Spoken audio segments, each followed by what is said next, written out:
입춘날에는 무엇을 하는 거냐면 아무것도 안 해요. 입춘날은 이제 이렇게 우리가 달력을 세 가지를 쓰고 있거든요. 대한민국에서는 양력을 쓰고 있고요. 양력은 이렇게 알다시피 오늘이 2월 2일이에요.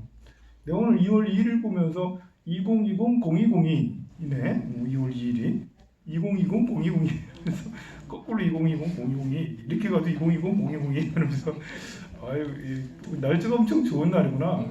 그래서 2시 22분을 기다리고 있어. 그래서 2시 29분 계속 이잖아. 그래 이제 그렇게 하는 것이 이제 양력이고요. 또 하나는 음력을 쓰고 있죠. 음력은 이제 다들 알다시피 달을 기준으로 달이 차고 또 달이 줄어들고 차고 줄어들고 차고 그걸 기준으로 해서 하고요. 또 하나는 절기력이 있어요. 절기를 기준으로 해서 하는 건데 이건 태양력하고 좀 비슷해요. 양력하고. 우리 입춘우수 경칩하면서 뭐 어떤 때는 뭐 대한이다 소한이다 뭐 이렇게 소한이 지나면 대한이 지나면 뭐 이런 말 있잖아요. 이런 것이 이제 절기인데요. 옛날에는 양력이라는 게 없었잖아. 우리나라에 조선시대 때는 양력을 안 썼어요. 음력이 있었어요. 그리고 조선시대 때 양력은 절기력이에요. 절기력. 농사를 지으려니까 망종 어느 때 씨 뿌리고 또 어느 때 해가 제일 길고 어느 때 해가 제일 짧고 그냥 가셔도 괜찮아요. 강제로 안 있어도 안 앉아 있어도 바쁘면 가져도 돼요. 저는 옥절이 아닙니다. 우두와방이 아니에요. 그러니까 안 죄송해도 당당하세요. 언제나 당당해야지. 그래서 이제 옛날에는 양력이 지금처럼 이렇게 있으면 굳이 절기력을 쓰지 않아도 될 거예요. 근데 양력이 없었던 시기절이라서 해가 어느 때 길고 해가 어느 때 짧고 농사를 지을 때는 음력도 중요하지만 양력도 또 중요해서 절기를 썼는데 절기로 보면 이제 동짓날이 이제 새해가 되는 거죠. 동짓날이. 왜 동짓날은 새해는 됐어도 해가 이제 점점 커지니까 진정으로 그 해의 기운이 온 거는 아니에요. 동짓날은 경자년의 기운이 온 게 아니야. 경자년의 기운은 입춘부터 이렇게 생기는 거야. 그러니까 봄이 이제 겨울이 끝나고 새 봄부터 시작되는 거죠. 봄, 여름, 가을, 겨울. 겨울은 이제 그냥 이렇게 그야말로 끄트머리고 봄부터 새로운 기운은 봄부터 시작하잖아요. 보통 이제 봄에 태어난 사람들이 생기발랄해요. 여러분들 중에 봄에 태어난 사람 있나요? 봄에 태어난 사람 없어요? 봄에 태어난 사람이 젊었을 때 좀 생기가 발랄해요. 인월, 묘월 이렇게 2월달, 3월달 양력으로 2월달, 3월달에 태어난 사람은 생기가 발랄해요. 안 그랬어요? 젊었을 때 생기 발랄하다니까. 2월달, 3월달 때. 음력으로 9월달, 양력으로 9월달, 8월달, 9월달 양력으로 8월달, 9월달 태어난 사람은 뭔가 굉장히 현실적이에요. 이렇게. 원래 봄에 태어난 사람은 좀 이상적이에요. 철 모르는 거지 이제. 되게 발랄하긴 한데 철이 없어. 뭐 결과를 생각하지 않아. 근데 가을에 태어난 사람은 너무 결과가 중요해. 이렇게 되는데 계산이 금방 되는 거죠. 그러니까 시도를 잘 안 해. 그냥 하던 거에. 이제 겨울에 태어나면 이제 더더욱 이제 이렇게 그래서 지혜가 있어요. 겨울에 태어나면 한겨울이잖아요. 한겨울에 일을 안 하니까 머리만 쓰는 거예요. 그래 이제 입춘부터 새해가 시작이 돼서 본래 이제 이렇게 삼재가 든 거는 입춘부터 삼재를 시작하는 거고요. 띠도 본래 이제 음력으로 요즘에는 양력으로 1월 1일 하면 그때부터 경자년이잖아요. 근데 이제 좀 오래된 나이 드신 분들은 이제 정월 초하루가 지나야지 경자년이고, 나처럼 이제 명리를 공부하고 사주를 공부한 사람은 경자년이 입춘부터 경자년, 2월 4일부터가 경자년이 되는 거예요. 이제 2월 4일이 안 나오면 아직 경자년이 아니고요, 기해년인 거예요. 제 눈으로 볼 때는. 저는 오랫동안 그렇게 봐왔기 때문에. 여러분들은 괜히 복잡해져요, 이 말 들으면. 이건 안 듣는 이만 못해, 이 말은. 괜히 이 말 들으면서부터 내가 지금 1월달 태어난 사람 참 애매한 거예요. 특히 2월 2일 날 태어나잖아요. 내가 지금 쥐띠인지 소띠인지 말띠인지 무슨 띠지? 스님 말 들으면 아직 넘어가지 않아가지고 이렇게 쥐띠가 아닌데, 또 정월초 하루는 지났으니까 2월 2일이면 그러면 분명히 이렇게 쥐띠인데. 그래서 괜히 얘기했네. 얘기 안 해도 될 얘기를 골자 후에 그냥 쉽게 생각하세요. 그냥 1월 1일 지나면 양력으로 1월 1일 지나면 경자니구나, 이런 생각 하십시오. 부처님의 제자 중에 이렇게 우발이라는 분이 있어요. 우발이 존자. 10대 제자 중에 한 분이에요. 우발이 존자는 무엇을 제일 잘하시냐면 지게제일이에요. 지게제일 하면 지게질을 제일 잘해서 지게제일인가? 이러면서 지게 이렇게 등에다 지고 가는 거 있잖아요. 지게질을 얼마나 잘하면 지게제일일까? 아무도 안 하는 거 보니까 이상하네. 그래도 지게제일이 아니고요. 지혜로운 게 아니고요. 계율을 잘 지킨다 해서 지게제일이에요. 가질지, 계율계, 지계, 계율을 잘 지키는 것을 지계한다라고 그래요. 우리가 이제 수지한다, 계율을 수지한다, 계율을 받아 가진다 한 게 수지인 거고요. 경전을 수지한다, 경전을 받아 가진다라는 거고요. 우리 여러분들은 5개를 다 받았잖아요.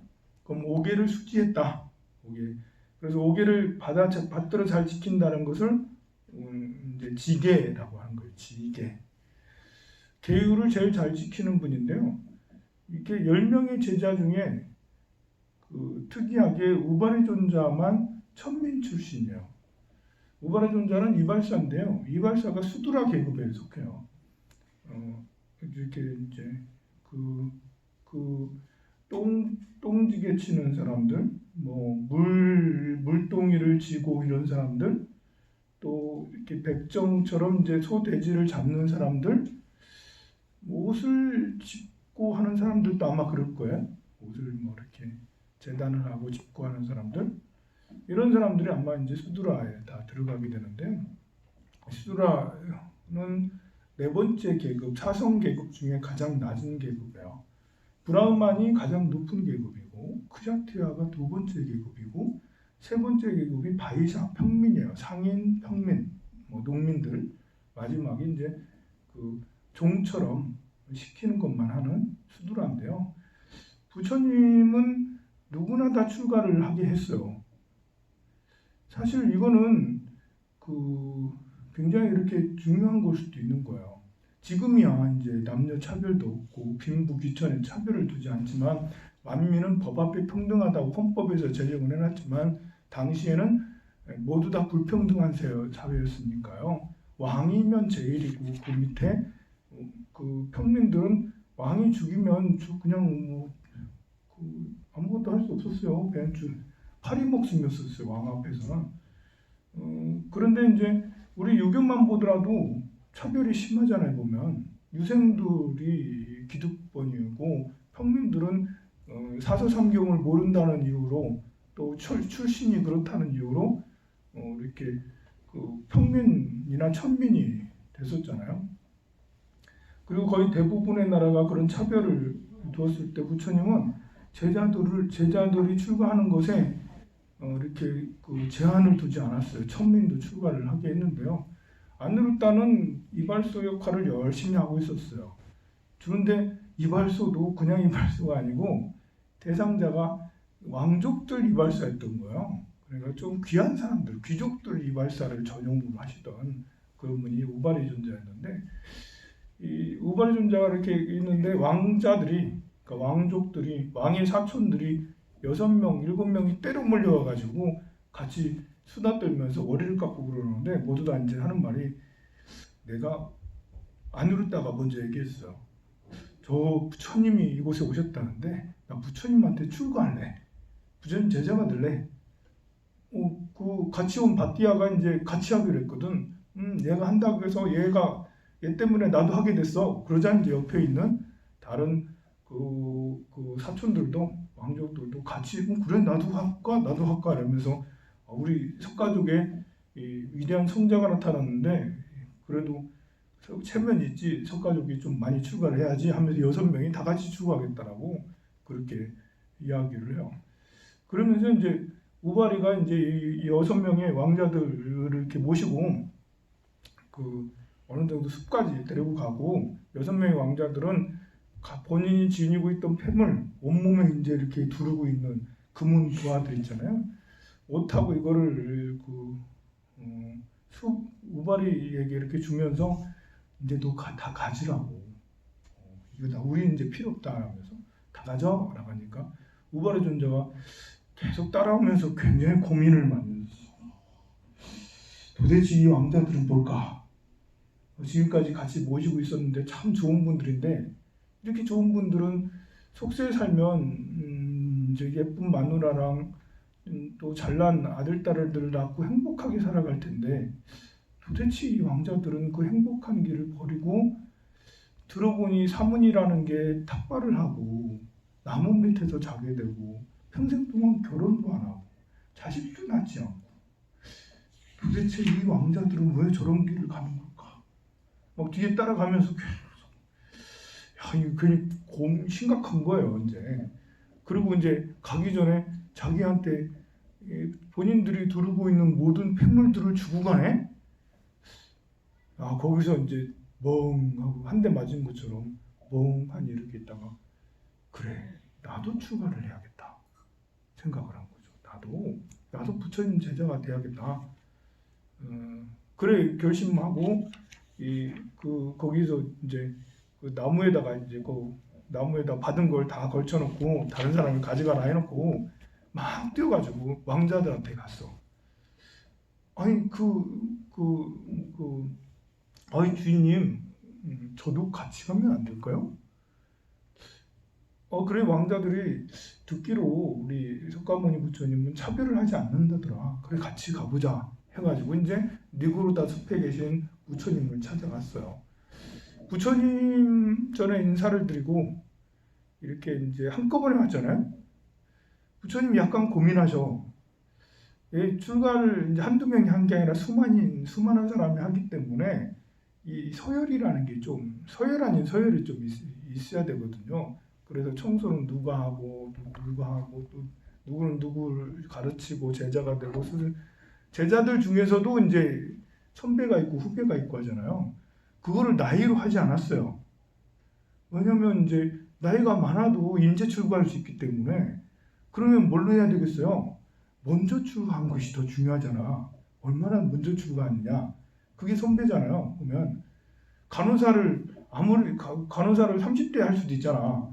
근데 더 중요한 것은 몇 년 짬밥이 더 중요하잖아요. 군대도 마찬가지예요. 군대도 나이 30살에 군대 갈 수 있잖아. 그게 중요한 게 아니죠, 그죠? 군대도 그렇고 다른 데도 그렇고 나이가 중요한 게 아니라 이제 절에도 마찬가지예요. 절에도 그렇게. 그래서 이 7명이 한꺼번에 왔는데 이 부처님이 약간 고민하자 이 6명들이 회의를 해가지고 이 우발이 이발사 우발이를 가장 먼저 머리를 깎게 해주세요. 머리 먼저 깎으면 이제 1분 먼저 온 거잖아요. 그러니까 이제 정말 1분 먼저 온 것도 중요해요. 그날 왔어도 그날 아침이 왔냐 저녁이 왔냐 그게 서열을 가려. 그래 이제 그 우발이 먼저 깎게 하고 나머지 왕자들이 뒤에 깎았어요. 그러니까 참 대단한 왕자들이죠. 마음 참 선한 왕자들이야.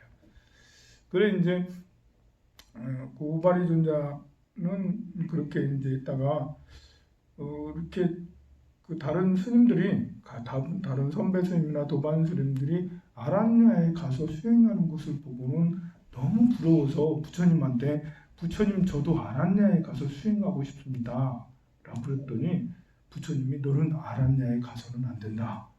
어지간하면 그렇게 하면 안 된다. 안 하시거든요. 아란야는 뭐냐면 터굴 같은 거예요.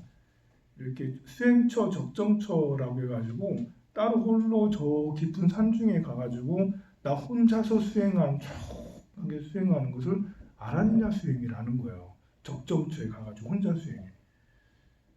부처님이셔. 아니 저도 이렇게 출가한 지 몇 년이 됐는데 저도 아란야 가서 할 수 있지 않아요? 부처님이 이렇게 말씀하십니다. 저 드넓은 호수에 코끼리가 더 큰 코끼리가 호수에 목욕한다고 들어가가지고 막 물을 뿌리면서 막 목욕을 해. 그 호숫가에서 지켜보던 토끼하고 고양이가 그 코끼리를 보면서 와 정말 멋있다. 저 호수에서 저렇게 목욕을 하는 거 보니 나도 하고 싶다. 그래서 토끼하고 고양이가 그 코끼리의 모습을 보고 너무 좋다고 해서 가가지고 목욕을 하면 되겠니? 목욕을 하면 그렇게 말씀하시는 거예요. 이것을 우발이 네가 그 토끼하고 고양이밖에 안 돼? 라는 이런 뜻은 아니고요. 이렇게 각자 근기에 맞게 하라는 거죠. 사실 나중에 우발의 존자는 지계제일이 되는데 그 절집의 계율이라는 것은 대체로 관계에서 필요한 거거든요. 비구승들에게는 250개의 계율이 있어요. 250까지 지켜야 될 게 있어요. 비구니들은 349가지 계율이 있어요. 349까지 지켜야 될 게 있는 거예요. 근데 이런 계율이라는 게 대체로 관계라고요. 살생을 하지 말라 라는 것은 생명들과의 관계잖아. 도둑질을 하지 말라는 것은 사람과의 관계잖아. 여러분들 갖고 있는 시계 좋아 보였나요? 그걸 좋아 보인다고 쑥 가지고 이런 거 아니잖아요. 감추지 말아요. 좋아 보인다 해서 쑥 감추고. 그래 이제 이렇게 훔치지 말고 거짓말하지 말고 그리고 이제 술 먹지 말고 많은 것도 관계 때문에 그런 거잖아요. 그리고 음행을 하지 말고 음행도 역시 관계라는 거잖아요. 그 기본적인 5가지인데 거기에다가 이제 245개를 더 더해서 거의 대부분 여러 사람들하고 함께 살면서 공동체 생활을 하면서 생기는 계율이라고요. 이거를 나중에 이 우발의 존자가 다 외워요. 그게 안 외워지는데 신기하게. 이분은 그냥 타고났는가 봐. 그 분야로. 보통 우리가 그런 거 안 외우잖아요. 근데 우발의 존자는 그걸 모조리 다 외우게 돼 저절로. 그래서 나중에 부처님 열반하셨을 때 그 치료굴에서 경전 제1차 결집을 하게 되거든요. 경전을 다 모아서 이렇게 하나로 이제 통일된 경전을 만들어내요. 그때 우발의 존자가 중추적인 역할을 하거든요. 아난 존자는 이와 같이 내가 들었습니다 하면서 경전을 송출을 하고 아난 존자는 경전이 부처님 말씀이 다 외워져. 이와 같이 내가 들었습니다. 어느 때 사위성에서 부처님께서 무슨 얘기를 누구랑 무슨 얘기했습니다. 이러면서 다 20년 전에 들었던 것들을 저저저 얘기를 하는 거예요. 우발의 존자는 그 치력굴 안에서 계율에 대한 이야기를 자기가 들었던 계율들을 다 얘기를 해요. 만약에 안한존자는 그렇게 하기 어렵겠죠. 안한존자는 다 들었어도 안한존자는 계율에 대한 이야기가 주주로 나오진 않았을 거예요. 분야가 다른 거야 이제. 안한존자는 들었던 그 말씀만 다 알아. 계율은 글쎄 이런 거고 우발의 존자는 계율은 다 알아. 근데 안한존자처럼 들었던 말씀은 다 모를 수 있는 거죠. 그 역할을 나중에 부처님 열반하셨을 때 하셨어요. 그런 거 보면 이 우발의 존자는 이렇게 부처님이 너는 아란야에 가서 수행을 하면 안 돼. 아까 토끼하고 고양이 알지? 이러면서 이제 얘기를 해준 것이 네가 소질이 없어서 그릇이 작아서 그래서 그 아란야에 가서 하라는 게 아니고 대중 생활을 하는 것이 너에게 가장 큰 수행이야. 어떤 사람은 홀로 앉아서 수행하는 것이 가장 훌륭한 수행이 될 수가 있고, 어떤 사람은 이렇게 여러 사람하고 같이 살면서 하는 것이 가장 훌륭한 수행이 되겠죠. 아마 여러분들이 이 순간에 가장 훌륭한 수행은 여기 와서 부처님전에 자비도람참법 하고 제가 해드리는 말씀을, 부처님 말씀을 전해드리는 이것이 가장 훌륭한 수행이기 때문에 여기 앉아 있겠죠. 그죠? 그렇게 생각하세요. 그렇게 생각하면 대단히 행복해져요. 왜냐하면 내가 할 일을, 하고 싶은 일을 하고 있기 때문에 굉장히 행복해집니다. 그러면 병이 사라져요. 병이 없어져요. 자, 그렇게 해서 우발이존자는 지계제일이 되고요. 그게 계율을 잘 지키는 거는 보통 지킬 계자잖아요. 맞아. 지킬 계자를 보면 창을 들고 있듯이 있어요. 우리가 이제 바이러스에 감염되는 이런 것들도 마찬가지잖아요. 제가 바이러스 공부해 보니까 참 별의별 바이러스가 많더라고요. 이게 바이러스에서 질병관리본부에서 바이러스의 종류를 여러 가지 이제 나눴고, 그걸 4단계로 나눠요. 1단계, 2단계, 3단계, 4단계. 지금처럼 코로나 바이러스나 메르스나 사스나 이런 것들은 제일 위험한 바이러스에서 1단계. 왜냐하면 박쥐로부터 나타나가지고 야생동물부터 이렇게 했기 때문에 우리한테, 인류한테 아주 적응이 잘 안 돼 있어요. 그러니까 이것이 퍼지게 되면 치사율이 굉장히 높은 거죠. 메르스나 에볼라나 사스 이런 것들은 치사율이 굉장히 높잖아요. 지금 코로나는 치사율이 낮은 것처럼 보이는데 사실 다른 것보다는 높아요. 어쨌든 치사율이 높아요. 이것은 이제 에볼라 계열, 아니 코로나 계열의 바이러스예요. 그런데 사실 제일 우리 현재 지구에서 최근 50년 동안에 가장 많은 사람을 죽게 한 바이러스는 인플루엔자 바이러스예요. 인플루엔자가 가장 많은 사람을 죽게 했어요. 지금도 2017년에 18년 작년 겨울에 미국만 미국인들 중에 2천만 명이 인플루엔자 감염됐었고요. 그 중에 한 200~300만 명이, 한 200만 명인가, 한 20몇만 명인가. 숫자 약해. 그 사람들이 입원해서 치료를 받았고요. 그 중에 7만 5천 명이 사망했어요. 작년 겨울에. 작년 겨울에 인플루엔자를 사망한 사람이 7만 5천 명이야. 미국만. 미국 독감 유행했거든요. 오죽하면 미국 독감이라고 그래. 인플루엔자가 미국 독감이거든요. 그럼 올해는 어떠냐? 올 겨울에 독감 걸린 사람들이 2천만 명. 미국 사람들이 3억 3천만 명이거든요. 3억 3천만 명 중에 2천만 명이 독감이 걸린 거예요. 인플루엔자 바이러스에 감염이 된 거예요. 그 중에 지금 9천 명이 죽었어요. 올 겨울 들어와서 9천 명이 죽었어요. 그 중에 한 100명 정도, 100명 가까이는 아이들이에요. 정말 많은 사람들이 인플루엔자, 뉴스에 나오잖아요. 그 미국에서 중국 여행 금지시키고 중국에서 못 들어오게 하고 비행기 안 가게 하고 막 그러잖아요. 미국하고 중국하고는 무역 규모가 굉장한데, 오고 가는 사람들도 굉장한데 미국이 중국을 너무 얕보고 심하게 저러는 거 아니야? 그걸 보고 우리나라도 그렇게 해야 된다고 막 그렇게 하는 사람들이 있어요. 근데 그 미국의 사정을 모르니까 그런 거예요. 미국은 지금 인플루엔자 바이러스 때문에 몇 년 동안 지금 골머리 앓고 있고, 거기다가 지금 코로나까지 들어온다고 지금 몇 사람 들어왔잖아. 그러니 이제 죽어나는 거예요, 이제. 그러니까 미국 사정이 어쩔 수 없으니 뭐 이렇게 무역이고 뭐 이렇게 사람 왕래고 아예 이제 끊어버리겠다라고. 본국의 사정이 그런 거야. 그럼 이제 인플루엔자는 또 바이러스거든요. 코로나 계열처럼 코로나도 변종이 굉장히 많아요. 그래서 메르스, 사스, 에볼라 막 여러 가지가 나오는데요. 인플루엔자도 여러 가지 굉장히 종류가 많아요. 인플루엔자 A, 인플루엔자 B, 인플루엔자 C, 이게 가장 유명해요. 인플루엔자 A는 일종으로 굉장히 위험해요. 뭐 우리 A형 간염, B형 간염 굉장히 위험하잖아요.